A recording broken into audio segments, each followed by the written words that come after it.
안녕하세요. 하나님의 크신 은혜와 평강이 이 말씀을 듣는 모든 분들의 삶에 가득하기를 간절히 기도합니다. 우리는 일상 속에서 너무나도 당연하게 많은 것들을 기대하며 살아갑니다. 냉장고는 음식을 차갑게 보관해야 하고, 가스레인지는 음식을 뜨겁게 데워야 하죠. 토스터기는 바삭한 빵을 구워내야 합니다. 만약 이 기계들이 제자리에 가만히 놓여있기만 한다면 우리는 그것들이 왜 존재하는지 그 이유를 묻게 될 것입니다. 마찬가지로 우리 그리스도인들 역시 우리가 왜 이 세상에 존재하는지 그 이유를 깊이 이해해야 합니다. 우리의 존재 이유는 바로 이 세상 속에서 그분, 즉 예수 그리스도를 닮은 모습으로 살아가는 것입니다. 그리고 하나님께서는 스스로를 사랑이라고 정의하셨습니다. 따라서 우리는 이 세상에서 그 하나님의 사랑을 나타내는 대리인이 되어야 합니다. 오늘 말씀을 시작하기에 앞서 만약 이 이야기가 여러분의 마음에 울림을 준다면 좋아요와 구독으로 저희 채널에 힘을 실어주시길 부탁드립니다. 여러분의 작은 손길 하나하나가 이 귀한 말씀을 더 많은 이들에게 전하는 선한 도구가 됩니다. 이 영상을 공유하고 복음을 전하는 모든 손길 위에 하나님의 크신 축복이 함께하기를 소망합니다. 그렇다면 우리가 말하는 사랑이란 과연 무엇일까요? 이 사랑이라는 단어는 오늘날 너무나 흔하게 그리고 때로는 너무나 가볍게 사용되고 있습니다. 나는 초콜릿 케이크를 사랑해. 나는 저 영화를 정말 사랑해 와 같이 말이죠. 우리는 종종 사랑이라는 단어를 그저 좋아한다는 감정과 혼동하여 사용합니다. 좋아한다는 것은 어떤 대상에 대한 감정적인 끌림을 의미합니다. 내가 무언가를 좋아할 때 그것은 나에게 즐거움을 줍니다. 이것은 순전히 감정의 영역입니다. 하지만 세상은 이 좋아함이라는 감정을 사랑이라는 위대한 단어와 뒤섞어 버렸습니다. 성경에서 말하는 사랑, 특히 헬라어 원어인 아가페는 전혀 다른 차원의 의미를 가집니다. 아가페 사랑은 감정에서 시작하는 것이 아니라 결단에서 시작합니다. 이것이 세상의 사랑과 성경적 사랑의 가장 근본적인 차이점입니다. 좋아함은 내가 어떻게 느끼느냐에 따라 시작되지만 성경적 사랑은 감정의 유무와 상관없이 존재할 수 있습니다. 바로 이 지점 때문에 하나님께서는 우리에게 내 원수를 사랑하라고 명령하실 수 있는 것입니다. 하나님께서 우리에게 당신을 미워하는 사람을 향해 기분 좋은 감정을 느끼라고 말씀하시는 것이 아닙니다. 그들을 위해 선을 행하기로 결단하라고 명령하시는 것입니다. 그렇다면 성경적 사랑을 좀 더 명확하게 정의해 보겠습니다. 성경적 사랑이란 다른 사람의 유익을 위해 자비롭고 유롭고 책임감 있으며 희생적으로 행동하기로 내리는 결단입니다. 다시 한번 말씀드리겠습니다. 성경적 사랑은 타인의 필요를 채워주기 위해 자비롭게, 유롭게, 책임감 있게, 그리고 희생적으로 헌신하기로 결정하는 것입니다. 사랑은 결단이기에 명령이 가능합니다. 예수님께서는 가장 큰 계명이 무엇이냐는 질문에 내 마음을 다하고 목숨을 다하고 뜻을 다하여 주 너의 하나님을 사랑하고 내 이웃을 내 자신같이 사랑하라고 말씀하셨습니다. 사랑은 명령할 수 있는 것입니다. 우리는 감정을 명령할 수는 없지만 의지적인 결단은 명령할 수 있습니다. 사랑한다는 것은 무언가를 하기로 결정하는 것입니다. 성경적 사랑 안에서 우리가 결정하는 것은 필요가 있는 다른 누군가에게 유익이 되어주기로 마음먹는 것입니다. 상대방의 필요를 보고 그 필요에 대해 긍휼한 마음을 품고 돕기로 결정하는 것입니다. 그 결정을 내리고 행동으로 옮겼을 때 설령 거기에 어떤 특별한 감정이 동반되지 않았더라도 사랑은 이미 표현된 것입니다. 물론 우리는 우리가 사랑하는 대상을 좋아하기를 원합니다. 그것은 좋은 일입니다.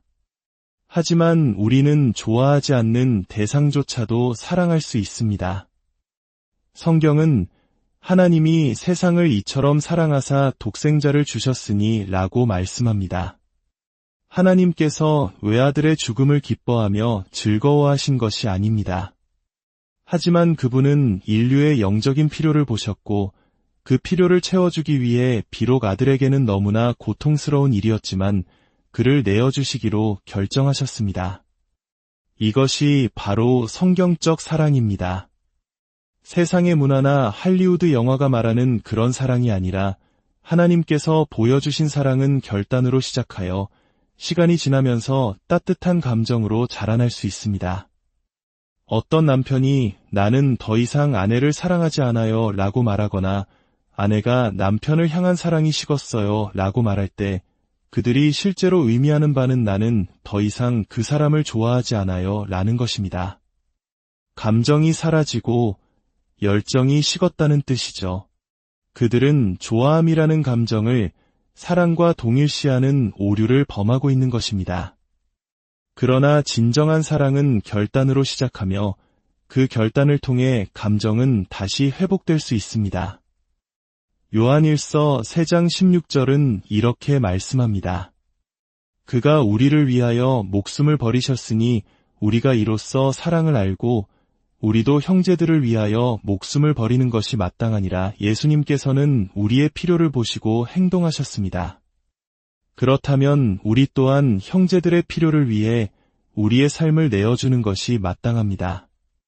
17절과 18절은 계속해서 이렇게 말합니다. 누가 이 세상의 재물을 가지고 형제의 궁핍함을 보고도 도와줄 마음을 닫으면 하나님의 사랑이 어찌 그 속에 거하겠느냐. 자녀들아, 우리가 말과 혀로만 사랑하지 말고 행함과 진실함으로 하자. 사랑은 단순히 우리가 무엇을 말하느냐가 아니라 우리가 무엇을 하느냐에 달려 있습니다. 우리가 사랑하지 않고 있다는 것을 어떻게 알 수 있을까요? 그것은 바로 도울 능력이 있고 도울 기회가 있음에도 불구하고 스스로 돕지 않기로 마음을 닫아버릴 때입니다. 성경은 우리가 긍휼의 마음을 닫는다고 표현합니다. 즉, 나는 하지 않을 거야라고 스스로를 강제하는 것입니다. 할 수 있고 해야만 하고 기회까지 주어졌음에도 불구하고 스스로 그 길에서 돌아서는 것입니다. 이런 일이 일어날 때 하나님의 사랑은 우리 안에서 작동을 멈춥니다. 우리는 하나님의 사랑의 정의와는 정반대로 행동하고 있는 것입니다. 왜냐하면 좋아하지 않는다는 감정이 그 길을 가로막았기 때문입니다. 우리는 구원받은 이유를 분명히 깨달아야 합니다. 우리는 하나님의 사랑을 가둬두는 저수지가 되기 위해 구원받은 것이 아니라 그 사랑을 세상으로 흘려보내는 송수로가 되기 위해 구원받았습니다. 우리는 막다른 길이 아니라 축복의 통로입니다. 하나님께서 당신의 사랑을 우리에게 부어주셨을 때 그분은 그 사랑이 우리에게서 멈추는 것이 아니라 우리를 통해 흘러가기를 원하셨습니다. 하나님을 향한 우리의 사랑이 우리 자신에게서 멈추는 순간 마치 싱크대 배수구가 막히듯 우리를 향한 하나님의 관계에도 막힘이 생깁니다. 왜냐하면 우리는 더 이상 세상 속에서 그분을 닮은 존재로 살아가고 있지 않기 때문입니다. 요한일서 3장 20절은 놀라운 약속을 줍니다. 이는 우리 마음이 혹 우리를 책망할 일이 있어도 하나님은 우리 마음보다 크시고 모든 것을 아시기 때문이라. 우리가 하나님의 방식으로 사랑할 때, 즉 자비롭고 책임감 있고 의롭고 희생적으로 다른 사람의 필요를 채우기로 결단할 때 우리가 과거에 저지른 일들로 인해 느끼는 죄책감, 우리를 짓누르는 정죄감, 우리를 괴롭히는 후회, 다시 되돌리고 싶은 실수들, 상처 입혔던 사람들, 그 모든 실패의 기억들, 우리의 마음이 우리를 책망할 때 하나님께서는 우리의 그 마음보다 크시다고 말씀하십니다. 다시 말해 우리의 마음이 과거의 상처와 후회로 우리를 괴롭히고 있을 때 우리가 하나님의 말씀대로 사랑을 실천하면 그 정죄감보다 더 위대하신 하나님께서 순종하지 않으려는 우리의 연약한 마음을 이기시고 그 모든 것을 다스려 주신다는 것입니다. 하나님께서는 우리가 단순히 기도하기 때문에 혹은 교회에 출석하기 때문에 우리의 과거를 덮어주시겠다고 말씀하지 않으십니다. 그분은 우리가 세상 속에서 그분의 사랑을 어떻게 실천하는지를 보시고 우리의 상한 마음을 다스리시겠다고 약속하십니다. 하나님께서 우리의 삶에서 그 사랑의 증거를 보실 때 우리를 정죄하는 마음을 이기시고 새로운 내일을 열어주십니다. 정부 세법에는 자선기부금 공제라는 항목이 있습니다. 연말정산 때 우리가 한 해 동안 자선단체나 교회에 헌금한 내역을 제출하면 내야 할 세금이 줄어듭니다. 우리가 정부에 내야 할 세금의 총액이 정해져 있지만 우리가 이곳저곳에 베푼 선행과 기부를 보고 정부는 우리의 세금 부담을 덜어줍니다. 하나님 앞에서 우리의 실패와 죄의 빚은 어쩌면 산더미 같을지도 모릅니다. 하지만 하나님께서 우리의 삶 속에서 여기저기서 베푼 사랑의 흔적들을 보실 때 그분은 그것들을 사랑의 자선 공제 항목으로 여기십니다. 그래서 비록 우리가 갚아야 할 죄의 빚이 크다 할지라도 우리가 보여준 사랑의 행위들을 보시고 그 빚을 경감시켜 주시며 우리에게 과거를 회복할 기회를 주시는 것입니다. 성경은 우리가 선한 일을 위하여 구원받았다고 말씀합니다.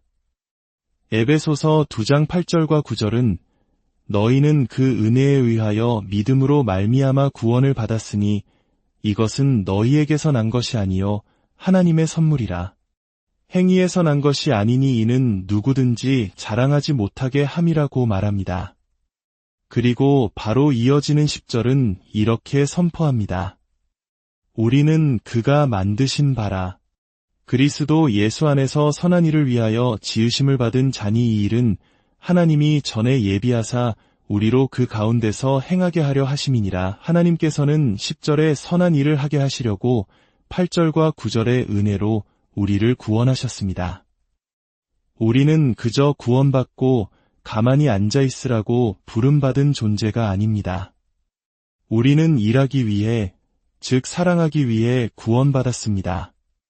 냉장고는 음식을 차갑게, 가스레인지는 뜨겁게, 토스터기는 빵을 굽기 위해 존재합니다. 그 목적을 잃어버리면 그것들은 고철에 불과합니다. 우리 그리스도인들은 왜 우리가 여기에 있는지 이해해야 합니다. 우리는 세상 속에서 하나님의 사랑을 대표하기 위해 존재합니다. 그러나 많은 우리들은 마치 자기 방에 틀어박혀 있다가 무언가 필요할 때만 밖으로 나오는 10대 자녀와 같습니다. 우리는 무언가 필요할 때만 교회에 나와 하나님을 찾습니다. 그러나 하나님께서는 말씀하십니다. 나도 너에게 원하는 것이 있다. 나는 내 삶에서 표현되는 사랑을 보고 싶다. 하나님은 유명인사를 찾으시는 것이 아니라 하나님 나라의 신실한 종들을 찾고 계십니다. 선한 일이란 무엇일까요? 선한 일은 그저 좋은 일 이상입니다. 죄인도 좋은 일을 할 수 있고 무신론자도 좋은 일을 할 수 있습니다. 하나님을 미워하는 사람도 이웃에게는 친절할 수 있습니다. 좋은 일을 하기 위해 반드시 신앙이 필요한 것은 아닙니다. 그러나 성경에서 말하는 선한 일은 다릅니다. 성경적인 선한 일이란 하나님께서 그 중심에 연결되어 있는 좋은 일입니다. 마태복음 5장 16절은 말씀합니다. 이같이 너희 빛이 사람 앞에 비치게 하여 그들로 너희 착한 행실을 보고 하늘에 계신 너희 아버지께 영광을 돌리게 하라. 만약 하나님이 연결되어 있지 않다면 그것은 그저 좋은 일일 뿐 선한 사역이 될 수 없습니다. 선한 사역이란 좋은 일에 하나님이 더해지는 것입니다. 그 사랑의 행동을 통해 하나님이 드러나고 그 행동을 통해 하나님께서 영광 받으실 때 비로소 그 행위는 우리의 미래를 위한 상급이 되고 과거의 실패를 회복하는 능력이 되는 선한 일이 되는 것입니다. 오늘 하루 여러분의 삶이 하나님의 사랑을 결단하고 실천하는 선한 사역의 장이 되기를 축복합니다. 말로만이 아닌 진실한 행동으로 서로를 사랑하며 우리를 통해 하나님의 빛이 온 세상에 비치기를 간절히 소망합니다. 하나님의 사랑 안에서 평안한 하루 보내시길 바랍니다.